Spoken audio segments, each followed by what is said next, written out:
Ladies and gentlemen, we're back with Real Deal Talk. Epic 61 fighter interviews, round 2, 1 week from today, May 23rd, Epic 61. Get your tickets if you haven't gotten them already. Get the pay-per-view. You got to buy both, and here's why.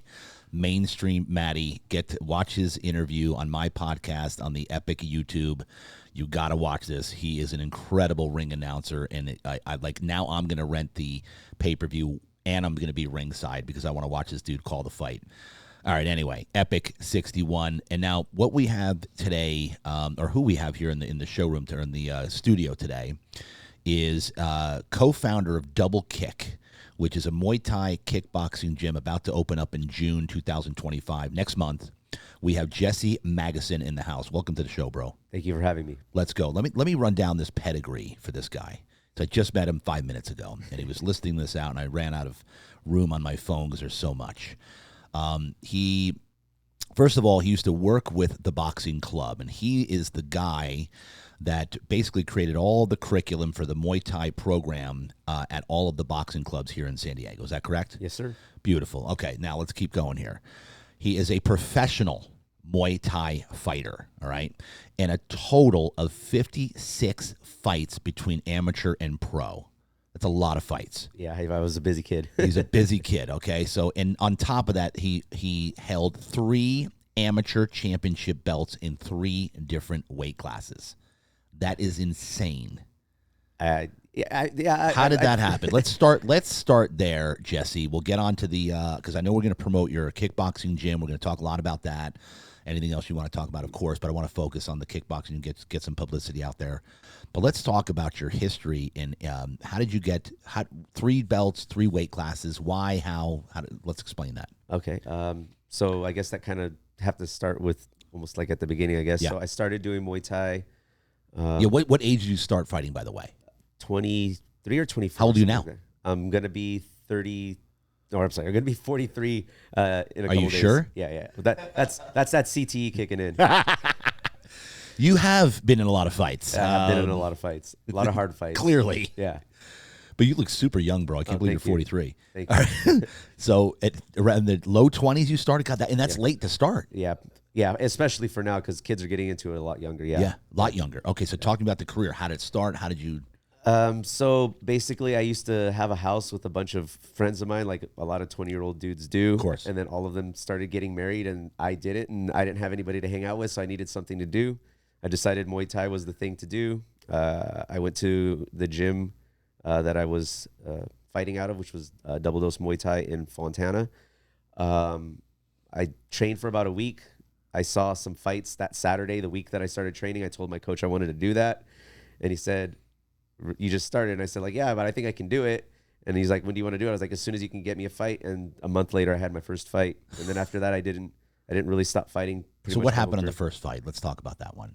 This is not smart. It's not smart. I would probably not do that for somebody that I was training. But the one thing that I guess I said, or like when I look back thinking about it, is that I put in a lot of time in comparison to what I noticed, like my teammates or other people that I've seen train do. So I would work construction, and I would kind of work really, really early and get off like at 3 or 4 o'clock. And so when I would get to the gym, I would run, and basically from about 5 p.m. till about 9 o'clock to 10 o'clock at night, I was training. So most people are training like 1 or 2 hours a day. I was training like 4 or 5 hours a day. Wow. So I guess that just kind of accelerated like my learning, I guess. Yeah. So that's I guess the only reason why I could see that was possible for me to do that. Yeah, and so then I did my first fight. How did the first fight go? Give me the breakdown here. I won. You won? Yeah. I won. Yeah, I was. I'm not gonna say it was like a clean or pretty fight, but it's a first fight for a guy that was training for a month. I won. What weight class were you at? How did that go? That was 135 pounds. Okay. And then, like I was saying a little earlier, I didn't really know a lot about fighting, so I didn't know about like cutting weight or anything like that. And not to mention the weigh-ins were the same day. Yeah. So I went at 135. I fought a guy. He was 5'10". I'm 5'5", so not ideal for me. So the next fight, I decided to fight lighter. I went to 130. So you realize right there, wait a minute, hold on. Yeah, it's just I'm like looking like that, like I'm fighting this giant guy. And so then I decided to, okay, I'll try to cut a little bit of weight or lose some weight. And so the next fight I did 2.5 weeks after my first fight, and the guy 2.5 weeks. yeah, I wasn't injured really, so I was like, I'll do it again. Let's do it again. So there's just another fight, so I did it again, and then the guy ended up being 5'11". 5'11". So he was even taller, and I At was like, 125. no, that one was at 130. 130. Yeah. So I went 35, 30, and then after that I did 125, and I stuck around there for a number of years, because at least when I was doing Muay Thai to start, it was really, really small, and so there wasn't a lot of like smaller guys. Yeah. Anyways, so I would, as you progress in your training, you start, getting in better shape, you get stronger. So even without cutting weight, my walking weight still kept going down because of the amount of training I was doing. So I was still walking, to the fights almost at my fight weight, just. And so 125 seemed to be like a good home for you. It was, but I there's, for the people that have never fought before or anything like that, like I'm not cutting weight to make 125, and there's guys that are cutting weight to make 125, and so they're coming in the ring at about 140, 150. Yeah. And so, you hit somebody as hard as you can, and they just kind of walk through it. Like that you're just going to have to outskill people. You're not going to outpower people when you're, have that kind of weight discrepancy. My best weights were when I got to finally fight more like in the 122 and 118 weight classes. Gotcha. Which weight class did you win your first belt at? 125. 125. Yeah. And then at that point, you won the belt. Were you like, when did you go pro? Oh, my coach really waited a long time for me to turn. Yeah, I had a lot of fights before I turned pro. I feel like I probably just, if it was me, I would think I turned pro probably like 3 or 4 years too late. Really? Yeah. Do you look at this as it happened for a reason? Are you happy about it? Or are you like, oh man, I wish I went pro earlier? I mean, I don't try to look back at things and be like, oh, I wish that, and because I mean, if that would have happened, maybe I wouldn't be in the place that I'm at now. And I like the fact I feel like I'm a good coach, and maybe if I would have, turned pro sooner, or things would have worked a different way, maybe I wouldn't be as engaged in coaching as I am now. And I get more joy out of coaching than I ever did fighting. I loved fighting. It's just I've never been as happy before or after, or as sad before or after a fight as a fighter as I have as a coach, because I know what it feels like to be those people that are doing that. And for me, like, just helping people work through whatever it is that they're trying to work through to get to their goal. Yeah. That's like the thing that I love the most. And that's, when you start fighting as much as I had fought, you kind of it kind of turns into this thing that you just do. And I'm not saying I didn't love it. It's just, I fight, and that's just what I do. Right. And so like, you kind of don't have the same, like, I'm not going to say fulfillment. You don't get like, it's just a fight. And then the only thing that you're looking for is the next one. Yeah. It's not like I never really got a chance to like enjoy, the successes and stuff that I had when I did have those successes. I just wanted to just keep fighting till I got to the goal, because I never made my goal of being a professional champion. But if it wasn't that, then it didn't really matter to me. Right. So, you know what I mean? Like, so winning an amateur belt, yeah, that was cool.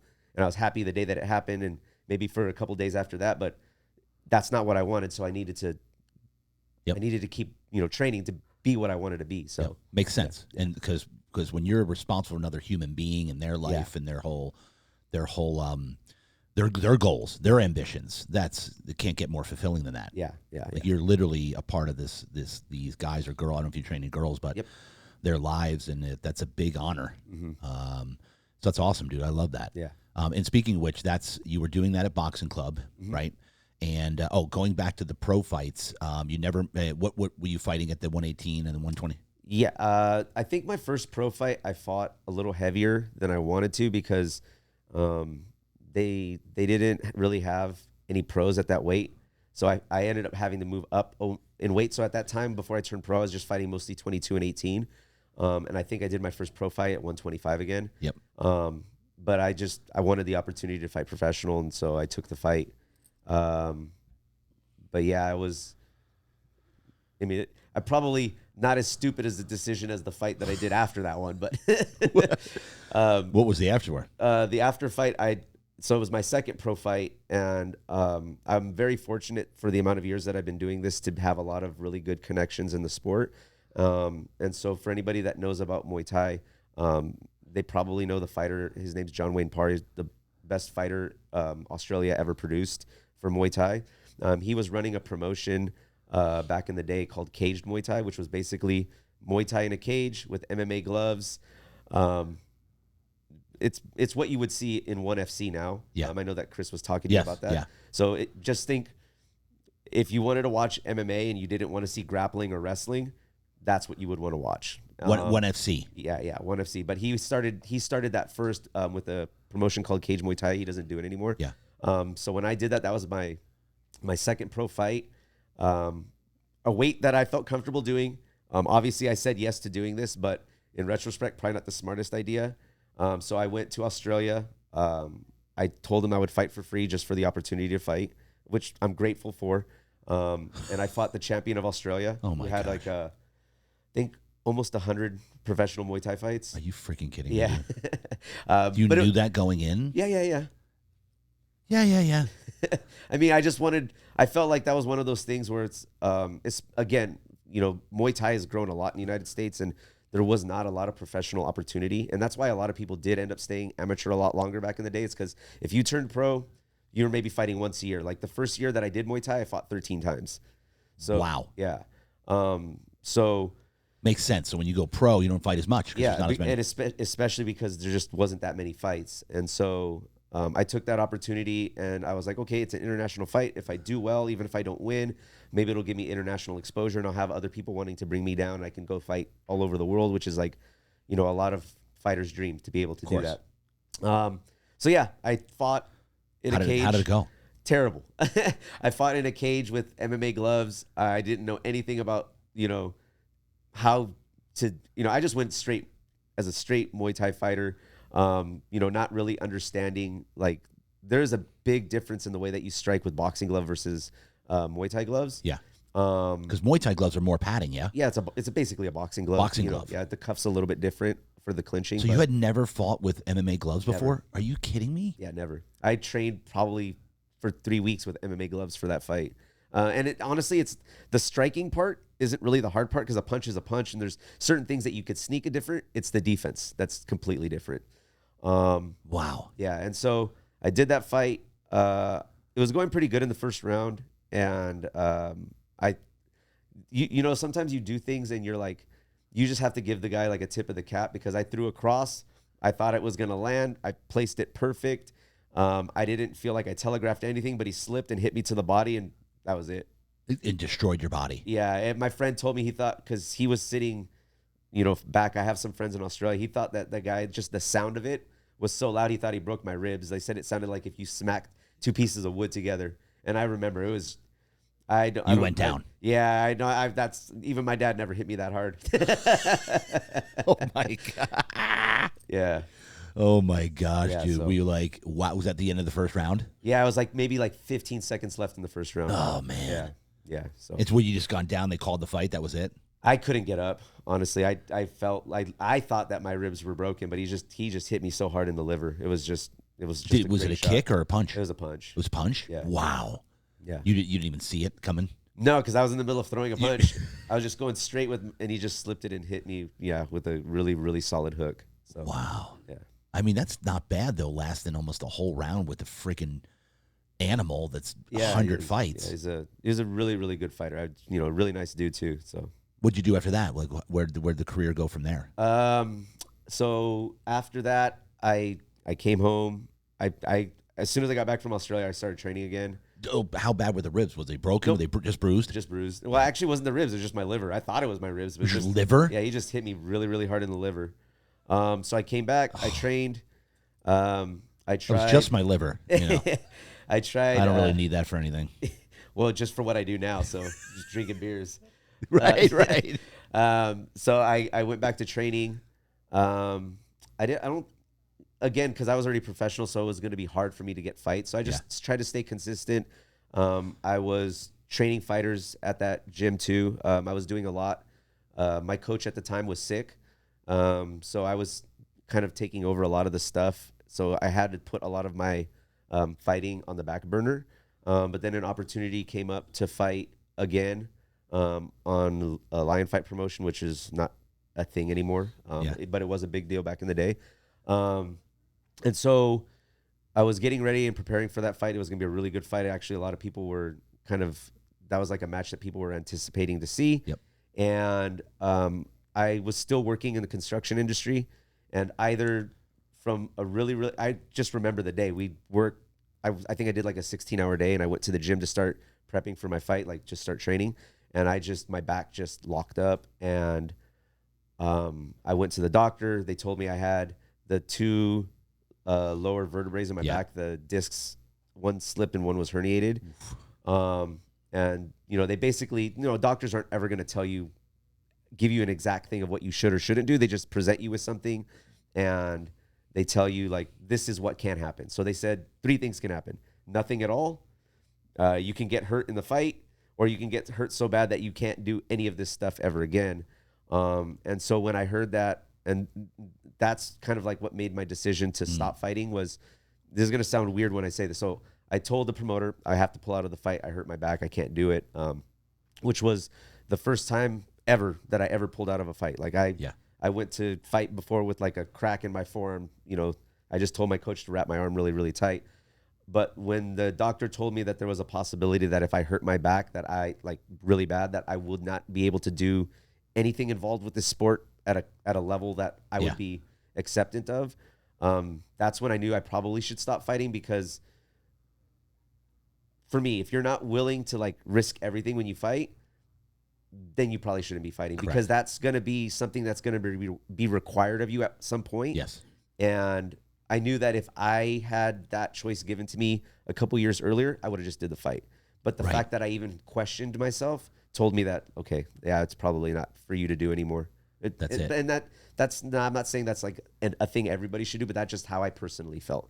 And so, yeah, that was the last time I was going to ever fight. I didn't even get to do my fight. So, wow. Yeah. And then where'd you go from there? Is that when you just full-time coach? Well, I mean, I was still doing at that time construction. I was doing construction and coaching after that. So I just took over the fight team for my gym. That's when I really started getting into coaching. Then eventually I got tired of doing construction because I just had it, because I did that since I got out of high school. Yeah. And then I moved to San Diego, and then I started coaching at the boxing club after that. Nice. And how did you meet your partner here with Double Kick? I met Chris actually. He's friends of a guy that I respected a lot as a fighter, because we fought around the same weight, and we actually, which was crazy because there wasn't a lot of us, we actually never fought before. But he would come and visit San Diego because he was friends with the owner. And I guess, I'm friends with him too. Yeah. I met him through Anthony Castrojon, rest in peace. Yeah. So yeah, that's how I met him. And then Chris decided, he wanted to continue fighting. He was going to be doing more MMA, but he wanted to work his striking with me. And I've done that with a couple MMA fighters as well. But he did one Muay Thai fight with me. Yeah. So yeah. And you know what? While you said it, I keep wanting to ask this. What does a Muay Thai fight entail? Meaning, I know they're striking, but do you wear headgear? Do you try to knock each other out? Yeah. Are there knockouts? Are there point systems? Yeah. Give me a Muay Thai thing here. So Muay Thai is the national martial art of Thailand. If we're talking about it, we can kind of talk about it kind of like at the levels. Yeah. So like if you're an amateur, typically what you're going to do is you're going to fight your first, again, this is depending on the sanctioning body. Your first 3 to 5 fights are going to be fully geared: headgear, shin pads, elbow pads. So Muay Thai rule set is going to be stand up. You're going to be able to throw punches, kicks, elbows, and knees. There is stand up grappling in the clinch. And from there, basically the clinch, the purpose of that is to manipulate your opponent's balance in order to land a knee or an elbow. But you can also use it to sweep or dump them to the floor. But once the opponent hits the floor, you can't touch them. You stand back up, just like in boxing. The point system is based, same as boxing. So 10 points. You win the round, you get 10. Opponent loses, they get 9. Okay. Same deal. So amateurs are going to fight 2-minute rounds, between 3 to 5 rounds. Professionals, because now there's different types of Muay Thai fights. There's purely traditional Muay Thai professional fight is going to be 3 rounds. The only kind of padded thing you're going to wear is going to be gloves. And now they have, again, kind of talking about like something that I did, which was, it's more on the entertainment side of Muay Thai, is They'll fight with MMA gloves, still no padded, and they'll fight 3 or 5 rounds, sometimes in a cage, sometimes in a ring, but still typically the same rules, but a slightly different way of scoring. Traditional Muay Thai is gonna, really rely heavily on your balance, your technique, the power in which you throw your strikes. The entertainment style of Muay Thai, which is like 1FC, is going to be more reliant on the amount of strikes you're throwing, your volume, your excitement, the aggression, those types of things. So, are there a lot of knockouts in Muay Thai fights? Yes, but really, again, like if we're going to talk about the difference, you're going to see. I think if you watch, and I would really, really tell anybody that has never seen Muay Thai and they kind of want to get into it just for the sake of entertainment, watch 1FC. When is that on? Where is it on? I've never even heard of this. So 1FC is a promotion based out of Thailand. The majority of their fighters are from Thailand, but Asia as well. They have some Americans also. So the way you can watch it, they do every Friday night. They hold fights. Well, I guess it would be Friday morning for us because it's Friday night in Thailand. Yep. On YouTube, you can watch live Friday night fights for 1FC. Those are probably some of the most exciting fights that you're going to watch because everybody that's fighting on there, they're basically fighting to get a contract to the big circuit show. Yeah. And, they're going to win, a 6-figure contract. It's not a lot if you're thinking about it in terms of like fight sports in general, but for Muay Thai, that's a lot of money. Yeah. Like Muay Thai fighters get paid very, very little for the type of fighting they do, but they get 6 figures. If they, I think they have to win something like 5 fights on that show. And I think for that Friday night fights, I think they have something like an 85% knockout rate. Really? Yeah, it is insane. Wow. Insane fights. And so 1FC is like UFC. Is it in a cage? So 1FC, so the biggest difference between the two is 1FC does separate styles. So they'll have MMA fights. Yeah. They'll have Muay Thai fights. They'll have, although they don't have as many kickboxing fights as they used to, they'll have kickboxing, which is similar but different than Muay Thai. And then they also have submission grappling. So if you watch an event, you can see 4 different styles of fights. So if you want to see a lot of different things, you can see that. Me being a Muay Thai purist, I love the Muay Thai part. It's still the most exciting thing that you're going to watch. Yeah. On that promotion. So yeah, I would highly recommend that. They do their big shows now. They're doing on Amazon Prime. So on Friday nights on Amazon, like every 2 or 3 months, they do a big show. You'll see some American-based fighters fighting on that. Nice. So the top, there's probably like 5 or 6, I think, American fighters on that, which is really good for love it. For America because we're still a little bit behind the other countries when it comes to Muay Thai, but we're catching up. So. Yeah, it's funny. For some reason, I'm hearing more and more about Muay Thai lately. I don't know what it is. It's because of that, honestly. Very interesting. Yeah. So speaking of which, let's talk about we'll end the interview here with your gym. Talk to me about, let's promote your gym. How excited are you to actually own your own gym? Once again, ladies and gentlemen, the name of the gym is Double Kick. It's a Muay Thai kickboxing gym opening up right around the corner from here in Kearney Mesa. So let's promote the gym and tell us what's going to be different about that gym than any other Muay Thai gym, what your role there is, and how excited you are to be a part of this gym and the mission. Yeah. So for me, opening a gym, I think, when you're talking to Chris, it wasn't something that I really ever wanted to do just because I felt like if I'm running a gym, it's going to take away from the thing that I like the most, which is training people. Yep, coaching. But when Boxing Club closed down, I had some offers and opportunities from some other gyms to go over there and coach and teach, and I'm very, very grateful for that. But it wasn't ever going to be my program. It wasn't going to ever be something where I'm going to be able to dictate what I want to do there, and that's the freedom that I had at the Boxing Club. And so, again, not a knock to anybody else. I just feel like for myself, I want to do what I want to do, and I feel like I can do just as good a job or better than anybody, at what I want to do. Yep. That's not me trying to sound, like I'm full of myself or anything. I just really feel like I do a really good job, and it's only because of the amount of experience I have.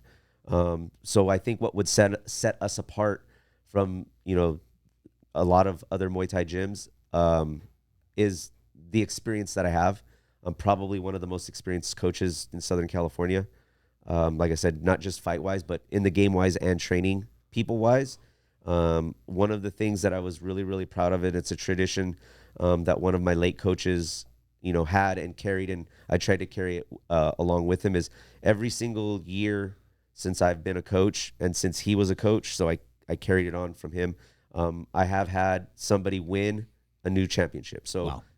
Almost 20 years into this sport, every year, either myself or somebody that I've been training has won a championship. And, that's something that I want to continue to do. I think, while I do appreciate training fighters and stuff, just teaching people in general about this beautiful martial art and what it can do for you in your personal life is the thing that makes me the most happy. I've seen a lot of people who were really just shy, introverted people or not confident, really come out of their shell and become, better people for themselves, more determined, more wanting to help other people, more wanting to help themselves, which in turn makes you want to help other people. And those are all the things that I like to pass on to the people that I teach. I've made this decision a long time ago, for selfish reasons, that I'm never going to have kids. But Muay Thai is my child, and the people that I teach to, if they're taking what I teach them and even just show like a family member how to do something to defend themselves, or just show them the same passion that I have, that I hope they have also, then I know that that's my legacy, and that's something that's going to last, long before I'm gone. So, yeah. I love that, bro, because I talk about this a lot. My son's in Taekwondo.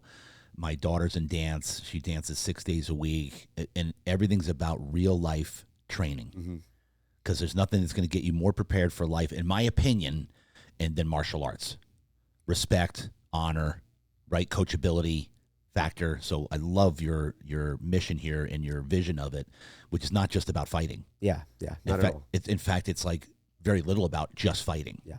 Yes, it's going to be cool to get a champion every year. That's great.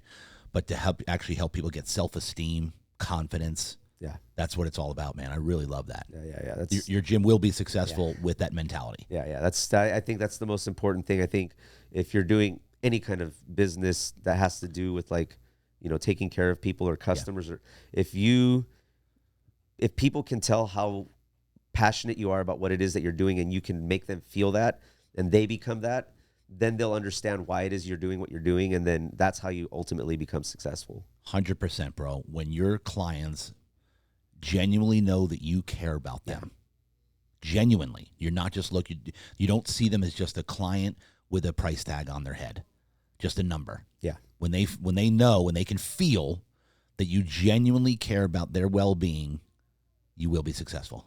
I love that, dude. Yeah, well done, man. That was awesome, bro. So once again, the kickboxing gym is Double Kick, opening up June 2nd. Yes, sir. Right here. And what are you guys offering? Any free trial, free day, free week? Give me So we will have some free classes available for people that either don't know anything about Muay Thai. So we'll do like a half an hour to an hour session with somebody if you have experience. And I know a lot of people in San Diego might be looking for a gym and stuff like that. If you have experience, we'll have you come in and do a free class. We have right now, we're running a pre-sale. So if you go to our website, doublekickmt.com, and hit the pre-sale, you're going to get a really, really good deal on a 1-year paid membership. Comes out to like $120 a month, which is crazy for any gym, any kind of gym, to give you like $120 a month for a year paid in full is crazy. And we're like halfway through that. So if anybody's watching this or listening and they want to get on that, get on it soon, because that price isn't, probably going to see that for a long time. The founder's price, one-shot deal. Yeah. Awesome, dude. Love it. Been an honor, been a pleasure. Can't wait to collaborate with you guys right around the corner here. Yeah, likewise, I appreciate it so much. Of course. Jessie Magusen, ladies and gentlemen, co-founder, Double Kick, Muay Thai and Kickboxing Gym, Real Deal Talk. That's a wrap. Epic 61. Get your tickets for Friday the 23rd. Make it happen. That's a wrap.